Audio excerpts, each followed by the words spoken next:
하나님 아버지의 특별한 사랑도 모르고 그분의 돌보심을 누리지도 못하고 혼자만의 힘으로 이 세상을 살아가듯이 하나님 아버지의 자녀가 아니라 아버지가 누군지도 모르는 그런 고아처럼 살아가고 계시진 않으신가요? 그렇게 느껴지실 때 이렇게 고백하시기 바랍니다.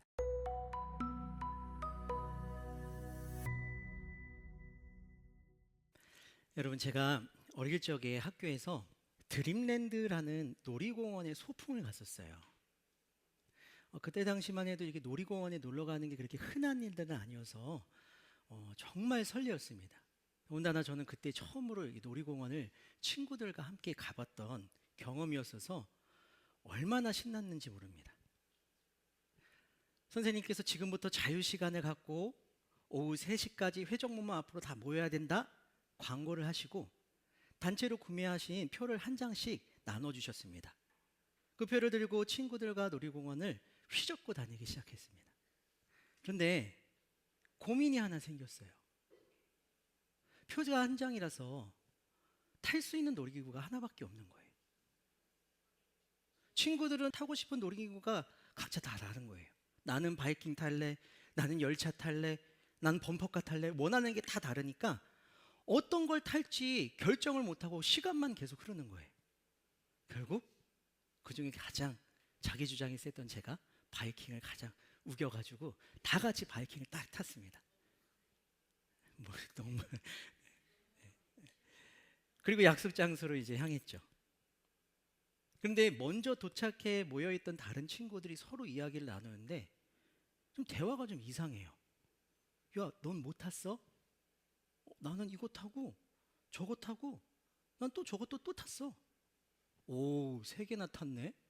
야, 난 5개 탔어. 알고 보니 그 표가 놀이기구 5개까지 탈 수 있는 표였던 거예요. 근데 이제 놀이공원을 처음 가본 저니까 표 하나 가지고 한 번밖에 못 타는 줄 알고 처음 기대하며 갔던 소풍을 그렇게 끝내고 말았던 겁니다. 여러분, 우리의 삶도 이와 같을 때가 있는 것 같아요.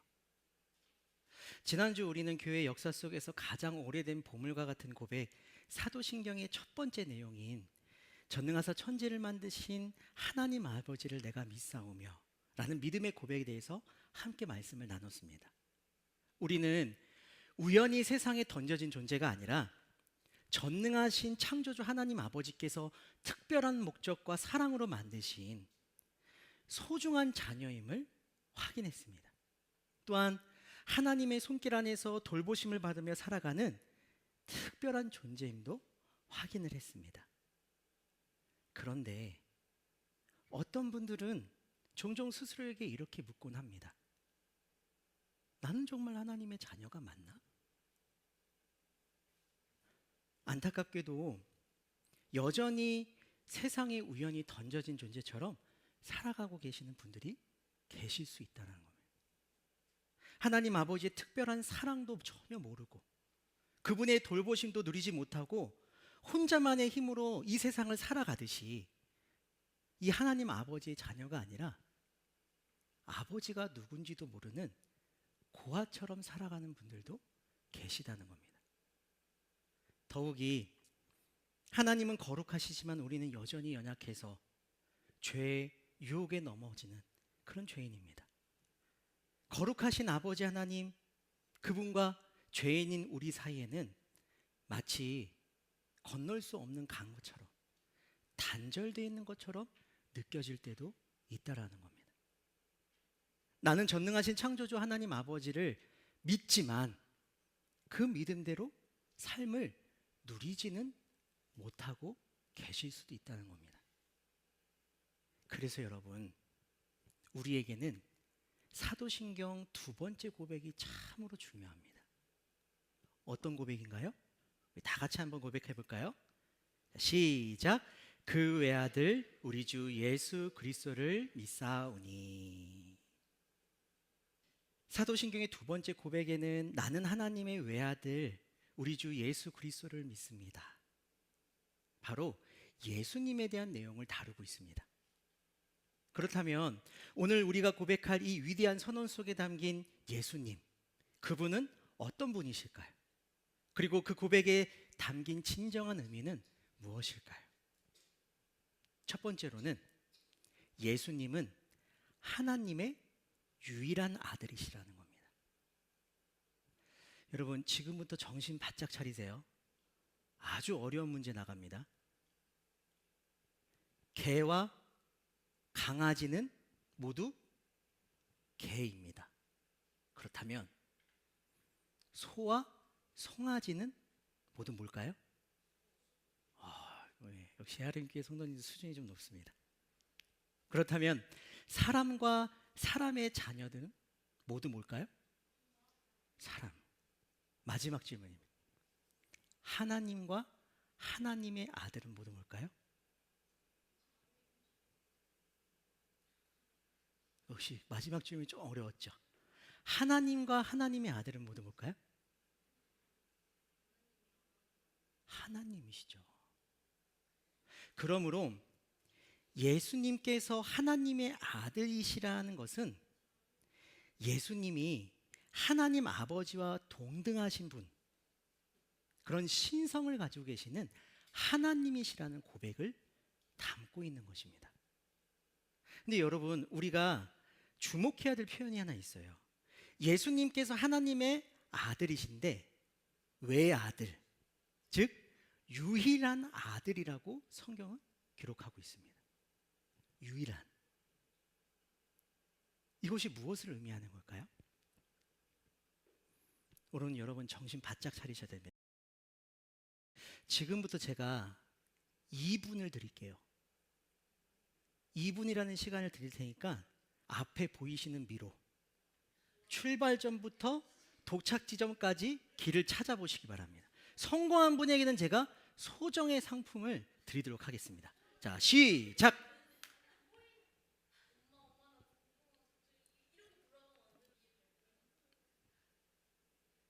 열심히들 하고 계시는데 미로 찾기를 하시면서 문득 이런 생각이 좀 드시죠? 아, 애초에 선물 줄 생각은 없었구나. 제가 보기에는 예배 끝날 때까지 이거 절대로 못 찾습니다. 그래서 여기까지만 하고 끝나고 다시 한번 찾아보는 걸로. 여러분, 미로 찾기에는 유일한 법칙 하나가 있습니다. 그것이 무엇입니까? 이 미로 찾기에는 수백, 수천, 수만 가지의 갈래의 길이 있습니다. 얽히고 설켜 있는 미로죠. 그런데 출발점에서 목적지까지 향하는 길은 단 한 가지밖에 없습니다. 여러분, 예수님께서 하나님의 유일한 아들이라는 이 표현이 바로 이와 같은 의미입니다. 요한복음 14장 6절 말씀을 우리 다 같이 한번 읽어볼까요? 자, 시작! 예수님께서 대답하셨습니다. 내가 바로 그 길이요 진리요 생명이다. 나를 통하지 않고는 아버지께로 올 사람이 없다.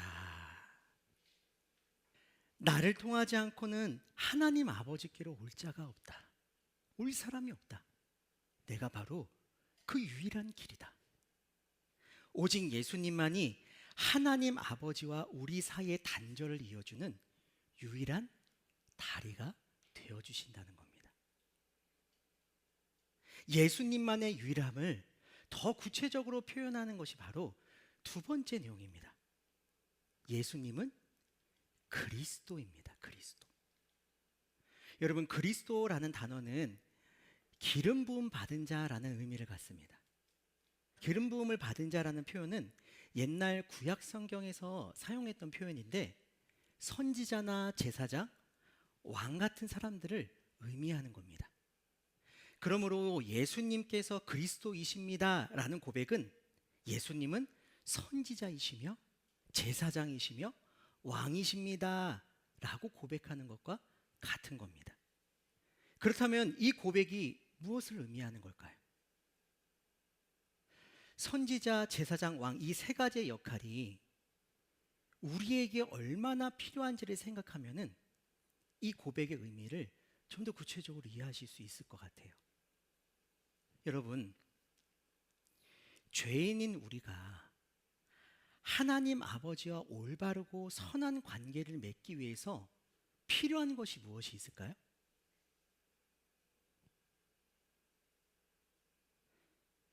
우리는 하나님을 모르기 때문에, 하나님을 다 알 수 없기 때문에 가르침이 필요합니다. 왜냐하면 내가 관계를 맺고자 하는 상대방이 누구인지를 알아야지 그와 관계가 가까워지고 깊어질 수 있는 건 아니겠습니까? 그래서 하나님에 대해 말씀을 가르쳐 줄 선지자가 필요한 겁니다. 또한 우리는 죄로 하나님과 멀어졌기 때문에 하나님과 화해가 필요합니다. 화해 없이는 용서가 있을 수 없으며 하나님 아버지의 사랑을 끝내 모르는 사람이 되고 하나님이 그 자녀에게 주시는 놀라운 선물을 받지도 못하고 그렇게 인생을 끝낼 수밖에 없기 때문입니다. 그래서 화목의 제사를 드려줄 제사장이 필요한 겁니다. 또한 우리는 하나님 앞에서 흔들리고 잘못할 때가 많이 있습니다. 그래서 우리의 인생을, 우리의 삶을 이끌어주고 지켜주며 힘주실 도움이 필요합니다. 구약시대인 이스라엘 백성들에게는 그와 같은 역할을 왕이 감당했습니다. 그러므로 예수님은 그리스도입니다 라는 고백은 우리는 오직 예수님을 통해 하나님을 알 수 있습니다. 하나님이 어떤 분이신지, 우리를 어떻게 생각하시는지, 그리고 우리를 얼마나 사랑하시는지 예수님을 통해 알 수 있습니다. 우리는 오직 예수님을 통해 저 하늘 위에 계신 하나님을 멀게만 느꼈던 그 하나님을 가깝게 느낄 수 있습니다.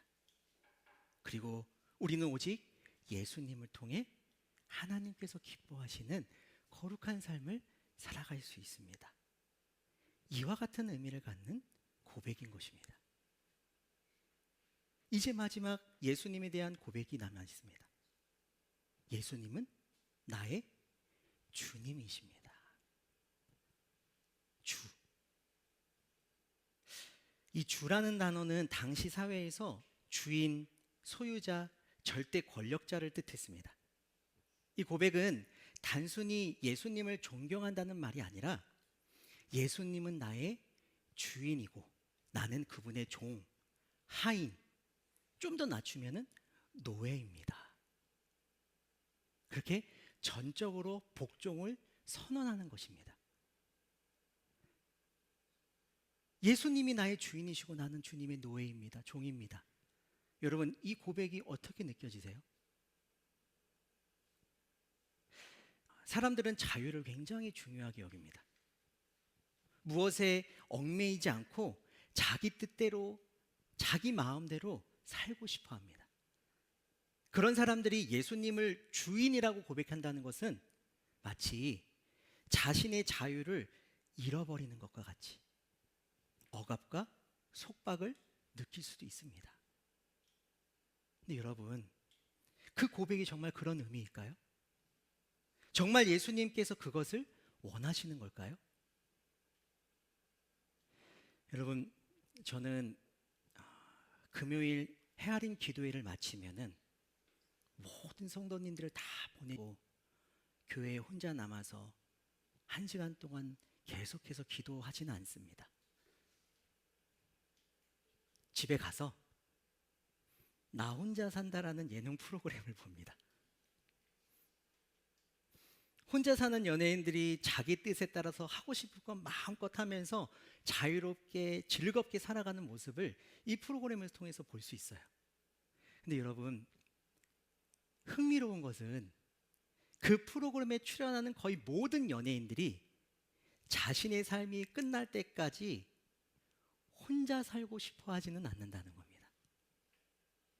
그들은 결국 결혼하고 싶어 합니다.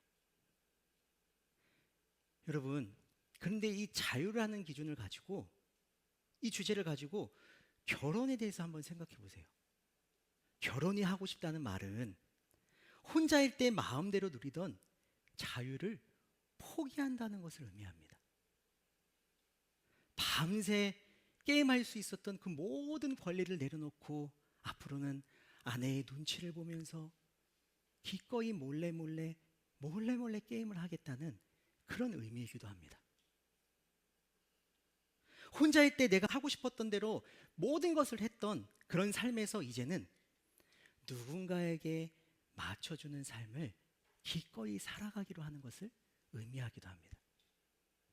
마치 지구가 태양 주위를 도는 것처럼 자신의 삶을 상대방 중심으로 돌게끔 만드는 거죠.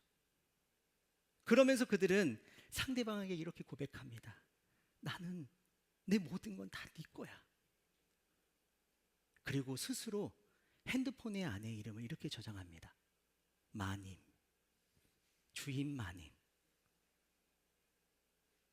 그리고 자신의 매임과 묶임을 기뻐하며 증명이라도 하듯이 남삼타워 철조망에다가 자물쇠를 채웁니다. 여러분, 자유를 갈망하는 사람들이 도대체 왜 이러는 걸까요? 왜 자신에게 가장 중요한 자유와 권리를 내려놓고 스스로 억압이나 속박처럼 보이는 결혼을 선택할까요? 이유는 단 한 가지입니다. 사랑하니까. 사랑하기 때문에 나의 자유와 권리를 기꺼이 포기하고 그 사람에게 매이기를 원하는 것 아니겠습니까? 그 매임의 묶임의 속에서 진정한 안정과 행복 그리고 의미가 있다고 믿기 때문 아니겠습니까? 이것이 바로 예수님을 나의 주님으로 고백하는 진정한 의미인 것입니다. 우리가 예수님을 주라고 고백한다는 것이 마치 내가 하고 싶은 대로 살아가는 것을 그렇게 하지 못하는 것처럼 억압당하고 속박을 당하고 그래서 두려움이나 의무처럼 느끼는 것이 아닙니다. 우리가 여전히 죄인이고 고아처럼 살았을 때에 모든 것을 내어주어 우리를 구원해 주신 그 사랑에 감격하기 때문에, 그리고 그것이 세상에 매여 불안했던 우리의 삶이 주인이신 예수님께 메어져서 가장 안전하고 온전한 자유를 누릴 수 있기 때문인 것입니다. 우리는 더 이상 아버지를 모르는 고아가 아니라 전능하신 창조주 하나님 아버지의 자녀됨을 누릴 수 있는 유일한 길이기 때문입니다. 이것이 그 외아들 우리 주 예수 그리스도를 믿사오니 라는 고백에 담겨진 진정한 의미인 겁니다. 어느 날 예수님께서 자신을 따르는 많은 무리들을 피해서 사랑하는 제자들만 딱 데리고 갈릴리에서 좀 떨어진 가이사라 빌립보라는 지역에 그곳에 이르러서 제자들에게 예수님께서 물어보십니다. 사람들이 나를 누구라고 하느냐? 어떤 사람들은 세례자 요한이라고도 하고, 어떤 사람들은 엘리야라고도 하고, 또 어떤 사람들은 예레미야나 예언자 가운데 한 사람이라고 합니다. 그 대답을 들으신 예수님께서 제자들에게 다시 물어보십니다. 그러면 너희는 나를 누구라고 하느냐? 그때 베드로가 제자들을 대표해서 이렇게 고백을 합니다. 다 같이 한번 마태복음 16장 16절 읽어보도록 하겠습니다. 시작. 시몬 베드로가 대답했습니다. 주님은 그리스도시며 살아계신 하나님의 아들이십니다.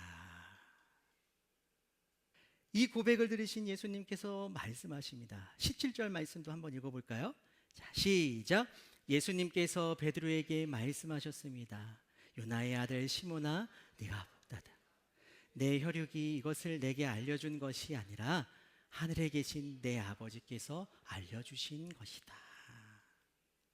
베드로야, 와 진짜, 야 베드로야, 야 하나님께서 완성하신 그 영원한 나라 천국을 지금 이미 미리 누린 것처럼 그 행복을 미리 경험한 것 같이, 야 너는 정말 행복한 사람이구나.